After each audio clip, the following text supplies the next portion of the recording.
Hello everyone. आज बताएंगे Pauli's exclusion principal क्या होता है। Pauli's exclusion principle state that no two electrons in the same atom can have the identical values for all four quantum numbers. मतलब जो four quantum numbers होता है N L M S, ये जो four quantum numbers होता है, four quantum numbers का value same नहीं होगा एक एटम का टू इलेक्ट्रॉन्स का। ठीक है। और एक जो बताए थे पाउलिन ने, no more than two electrons can occupy the same orbital, मतलब एक ही ऑर्बिटल में टू इलेक्ट्रॉन्स हो सकता है और वो टू इलेक्ट्रॉन्स का जो स्पिन होगा वो अपोजिट स्पिन में होगा। जैसे कि एक एग्जांपल दे रहे हैं, जैसे कि मान लीजिए एक 1s सबसेल है, एक 1s सबसेल है, एक 1s सबसेल में जो बोला है no more than two electrons can occupy the same orbital. इस सबसेल का जो एल वैल्यू होता है, इस सबसेल का जो एल वैल्यू होता है वो जीरो। तो जीरो मतलब एम का value zero, magnetic quantum number का वैल्यू भी जीरो होता है। तो जीरो होता है, इसका मतलब है इसका एम का वैल्यू 1 एक वैल्यू है, इसलिए इसका जो ऑर्बिटल होगा वो एक ही ऑर्बिटल होगा। तो इस सबसेल का एक ही ऑर्बिटल प्रेजेंट होता है, ए 1s ऑर्बिटल। तो ए 1s ऑर्बिटल में बोला है जो टू इलेक्ट्रॉन्स रहता है, टू इलेक्ट्रॉन्स का स्पिन ऑपोजिट होगा। ये अगर अपवर्ड डायरेक्शन में है इलेक्ट्रॉन तो और एक इलेक्ट्रॉन डाउनवर्ड डायरेक्शन में रहेगा। ऐसे टू ऑपोजिट स्पिन में इलेक्ट्रॉन्स रहता है एक ही ऑर्बिटल में टू इलेक्ट्रॉन्स। अरे टू इलेक्ट्रॉन्स का जो वैल्यू होगा एन एल एम एस, जो वैल्यू होगा वो सारे सेम नहीं हो सकता, तीनों सेम हो सकता है, लेकिन लास्ट जो स्पिन क्वांटम नंबर है वो डिफरेंट होगा ही। जैसे कि यहाँ पर 1s जो ऑर्बिटल है इसमें टू इलेक्ट्रॉन्स प्रेजेंट है 1s ऑर्बिटल में, तो 2s इलेक्ट्रॉन, तो एक इलेक्ट्रॉन का यहाँ पर नंबर देखिए 1 है, तो इनका वैल्यू यहाँ पर 1 होगा इस इलेक्ट्रॉन के लिए, एल का वैल्यू होगा 0, एम का वैल्यू होगा 0, और एक स्पिन क्वांटम नंबर होगा वो प्लस हाफ होगा। और जो सेकंड इलेक्ट्रॉन का इनका वैल्यू होगा 1, एल का वैल्यू होगा 0, एम का वैल्यू भी होगा 0, लेकिन इस स्पिन क्वांटम नंबर का वैल्यू होगा माइनस हाफ। तो यही डिफरेंस आता है इलेक्ट्रॉन्स का, सारे सेम हो सकता है लेकिन ये जो स्पिन क्वांटम नंबर है ये प्लस हाफ और माइनस हाफ होता है। तो ये प्लस हाफ मतलब एक डायरेक्शन के लिए, माइनस हाफ अपोजिट डायरेक्शन के लिए। ठीक है।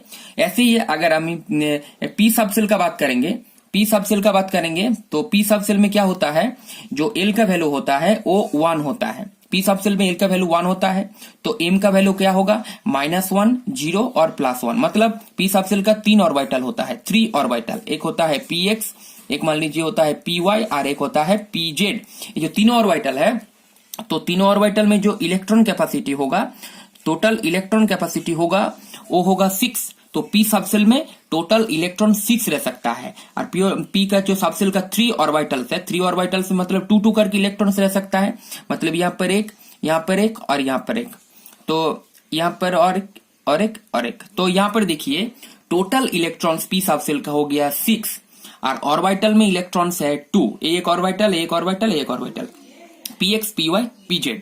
तो ऐसे करके यही पाउलीज एक्सक्लूशन प्रिंसिपल ने बोला है कि जो ऑर्बिटल में जो इलेक्ट्रॉन्स है, टू इलेक्ट्रॉन्स का, सारे क्वांटम नंबर का जो वैल्यू है वो सेम नहीं हो सकता, सिर्फ स्पिन क्वांटम नंबर में वहां पर डिफरेंस आ जाएगा।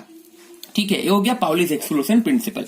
और एक बताते हैं हुन्स रूल। हुन्स रूल क्या है, every orbital in a subcell singly occupied with one electron before any one orbital is doubly occupied and all electrons in singly occupied orbital have the same spin।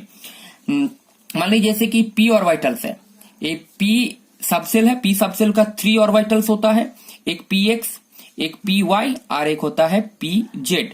तो इसमें मान लीजिए कि जो p orbitals है उसमें 3 इलेक्ट्रॉन्स हैं, तो 3 इलेक्ट्रॉन्स पहले सिंगली ऑक्युपाइड होगा। यहाँ पर अगर 3 इलेक्ट्रॉन्स का बात करेंगे तो 3 इलेक्ट्रॉन्स पहले सिंगली ऑक्युपाइड होगा, उसके बाद डबली ऑक्युपाइड होगा। अगर यहाँ पर मान लीजिए 4 इलेक्ट्रॉन्स है, पी सबसेल में अगर 4 इलेक्ट्रॉन्स प्रेजेंट है, px py और pz।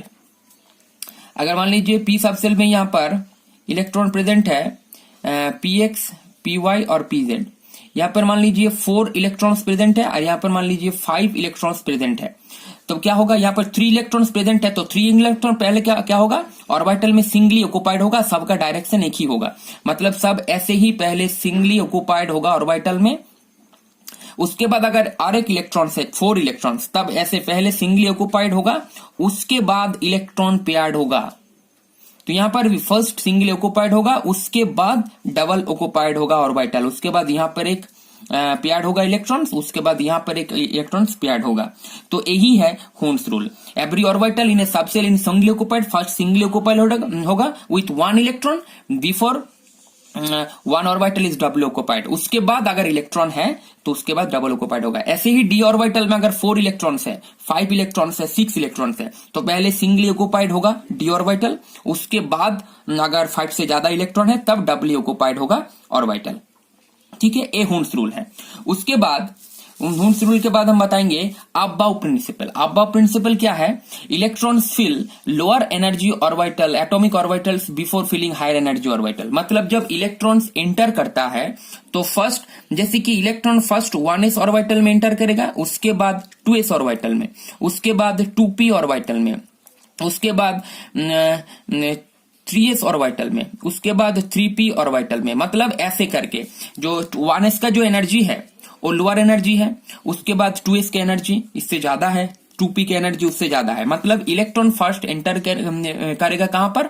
लोअर एनर्जी ऑर्बिटल में, उसके बाद हायर एनर्जी ऑर्बिटल में। ये ही अबाव प्रिंसिपल है। अगर मान लीजिए जैसे कि 3d और 4s, 3d और 4s ये दोनों में अगर इलेक्ट्रॉन्स कहां पर एंटर करेगा? 3d और 4 में यही यहाँ पर एक कंफ्यूजन आता है कि 3d और 4s कहां पर इलेक्ट्रॉन फर्स्ट एंटर करेगा। देखिए कि इलेक्ट्रॉनिक कॉन्फ़िगरेशन में क्या होता है, 4s में इलेक्ट्रॉन फर्स्ट एंटर करता है, 4s में इलेक्ट्रॉन फर्स्ट एंटर करता है। इसका कारण क्या है? 4s का एनर्जी लोअर है, 3d का एनर्जी हायर है। इसका कारण क्या है?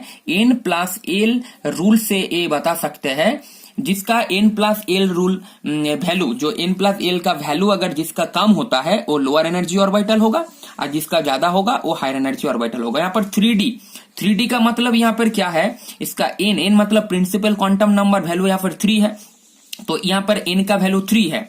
और l मतलब यहाँ पर एक चीज जान लीजिए कि 0, 1, 2 और 3, l का अगर 0, 1, 2, 3 वैल्यू होता है तो यहाँ पर s, p, d और f सबसेल होता है।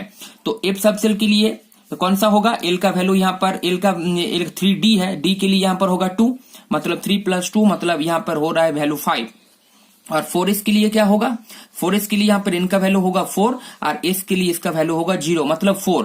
तो लोअर वैल्यू है n+l का लोअर वैल्यू है 4s का, 4 आ रहा है, इसका 5 आ रहा है, तो a होगा लोअर एनर्जी ऑर्बिटल, उसके बाद a होगा हायर एनर्जी ऑर्बिटल। अगर मान लीजिए किसी का n+l दोनों का वैल्यू सेम है, इसका भी हो रहा है 4, उसका भी हो रहा है 4, तब देखना है जो प्रिंसिपल क्वांटम नंबर है n का वैल्यू किस में कम है, तो सिर्फ n का वैल्यू से ही तब डिसाइड करेंगे कि कौन सा लोअर एनर्जी ऑर्बिटल होगा। n का वैल्यू जिसमें कम होगा वही होगा लोअर एनर्जी ऑर्बिटल।